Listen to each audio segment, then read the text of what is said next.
Hey everyone, welcome to Sidetrack Adventures. This is Steve. Right now we're in southern Utah at a place called Mountain Meadows. And it was here where one of the most horrendous crimes of the West took place. When Mormon settlers killed the members of a wagon train headed for California in cold blood. An event that is known as the Mountain Meadows Massacre.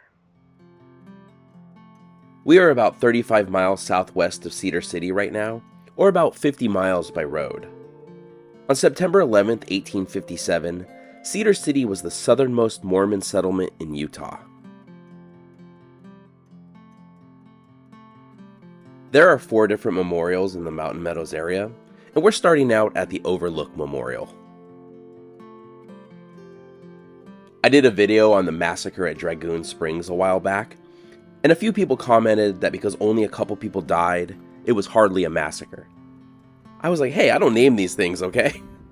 But I don't think anyone will dispute what happened here at Mountain Meadows was a massacre. There was a lot going on in the Utah Territory that led up to the massacre, so I'll try to summarize what happened. In early 1857, several groups of people from northwestern Arkansas began a wagon train to immigrate to Southern California. This wagon train was known as the Baker-Fancher Party. The party took the Cherokee Trail to reach the Utah Territory. As the party was moving west, at the same time in July 1857, a rumor was going around that the United States was sending troops to Utah to invade and depose its Mormon government. The federal government did send about 2,500 troops and replaced the Mormon leader Brigham Young as governor of the territory. In preparation for what Brigham Young predicted would be a 7-year siege, it was ordered that no supplies would be sold to immigrants passing through the territory. Then on August 5, 1857, Brigham Young declared martial law in the Utah Territory and made it illegal to travel through the territory without a permit. And a few days later, the Baker-Fancher Party reaches the Utah Territory and arrives in Salt Lake City, unaware of Young's decree.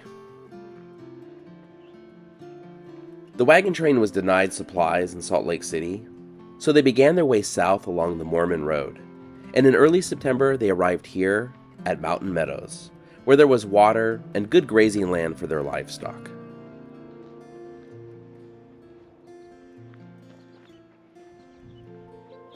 And we've reached the Viewpoint Memorial.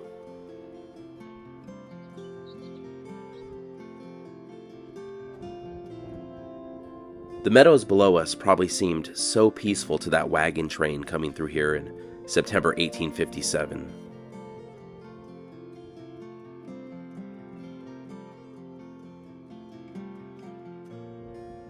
But then you turn around and you see this memorial that lists the names of over 120 people that were killed in the meadow below us.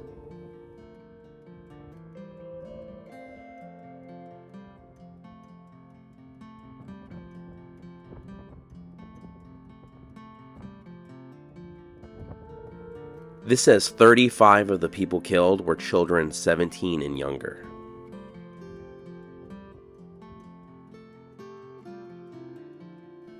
You wonder what could bring people to do this, to kill 35 children.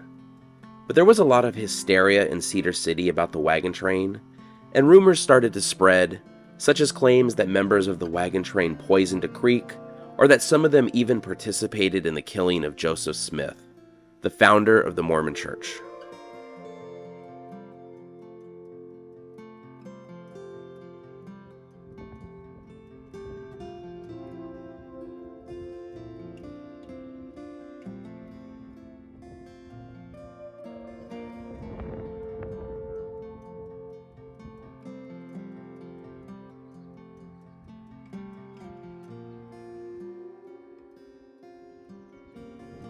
We've kind of gone over the lead up, but let's head down to the actual meadow to talk about what happened here.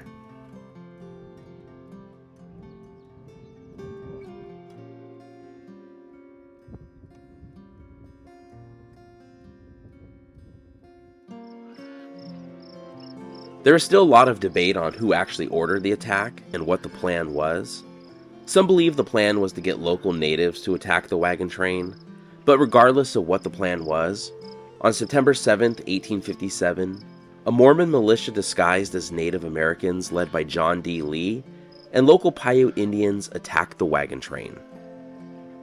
And this creek here is why the wagon train stopped where it did.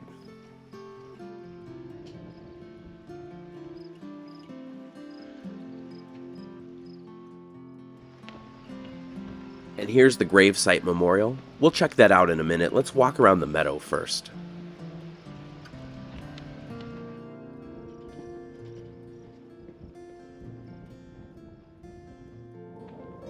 So after being attacked, the Baker Fancher Party circled the wagons and dug shallow trenches to defend itself. 7 immigrants were killed during the opening attack and were buried somewhere in this meadow. The siege lasted 5 days, with the wagon train being cut off from their water source and supplies already limited due to being unable to resupply in Salt Lake City. This almost ended differently, because on September 9th, local Mormon leaders had a meeting and decided they would let the wagon train pass safely.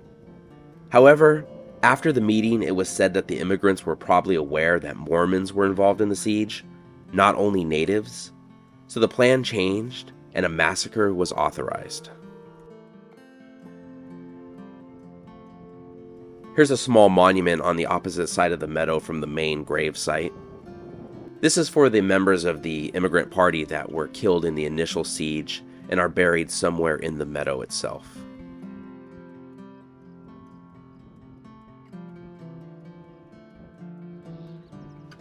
On September 11th, a group of Mormon militiamen who were not in disguise approached the wagon train with white flags. The leader of the militia, Lee, told the immigrants that they had negotiated a truce with the Paiutes, and the Mormons would escort the immigrants safely to Cedar City.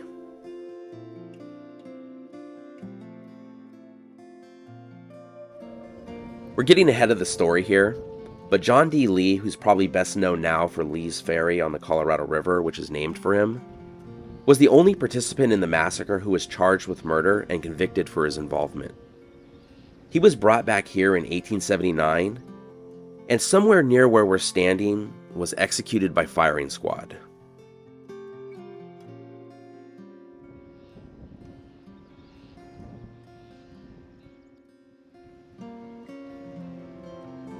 It's a pretty good-sized lizard here. I don't know why, but recently we've run into a lot of lizards in these videos.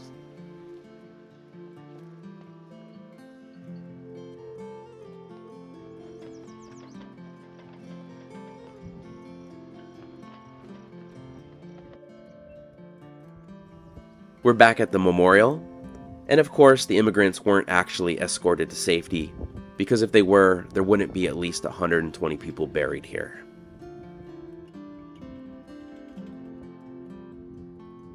The immigrants were split into 3 groups: the youngest children and wounded, a group of all the women and older children, and bringing up the rear would be a group of all the males.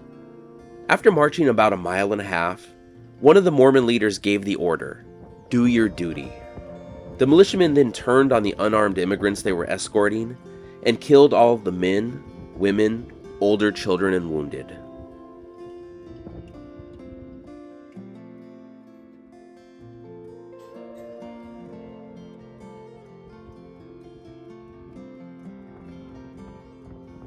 "17 children who were 6 and younger were spared, and they were taken in by local Mormon families.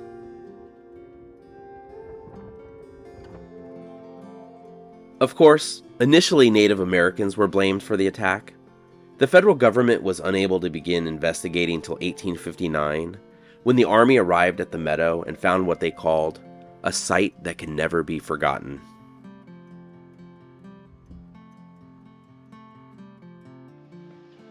The army gathered up the remains of the immigrants and built a rock cairn inscribed with the words, "Here, 120 men, women, and children were massacred in cold blood early in September 1857. They were from Arkansas," along with a cross bearing the words, "Vengeance is mine. I will repay, saith the Lord."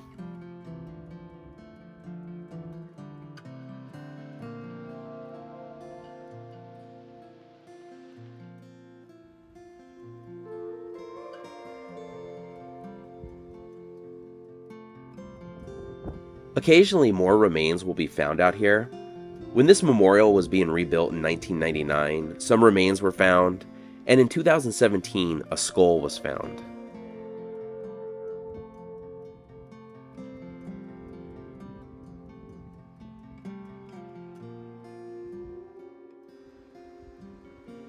There are a couple other memorials out here about a mile and a half away, at the spot where the men were killed and the women and children, so let's head over there.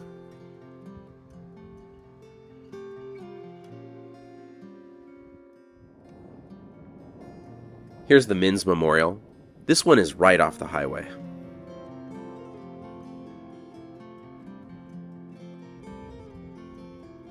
So when the Army began investigating this, it was pretty quickly determined that there was Mormon involvement in the attack, not just natives. The children who survived the attack were also taken and returned to surviving family members in Arkansas and other states.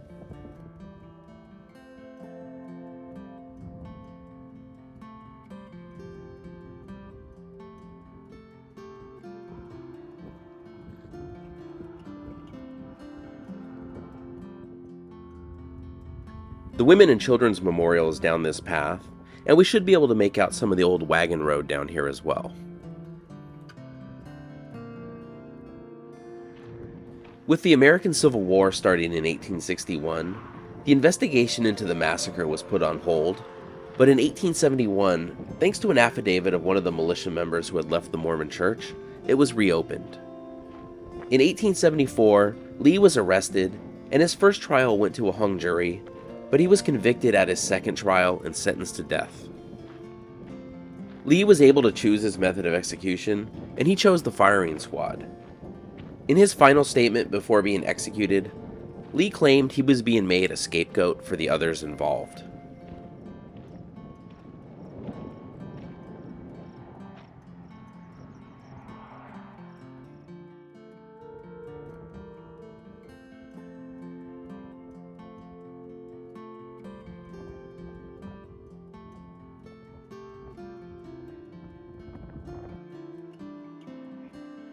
This is where the old wagon road was. It's kind of hard to make out, but I bet if we got the drone up, it would be easier to see.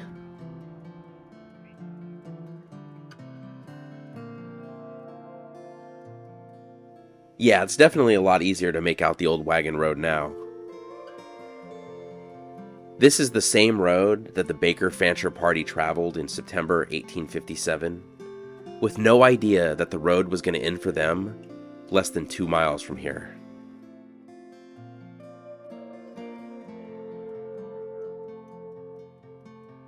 So that's our look at the Mountain Meadows Massacre. Thank you so much for watching. If you enjoyed the video, please give it a thumbs up, consider subscribing, and we'll see you next week.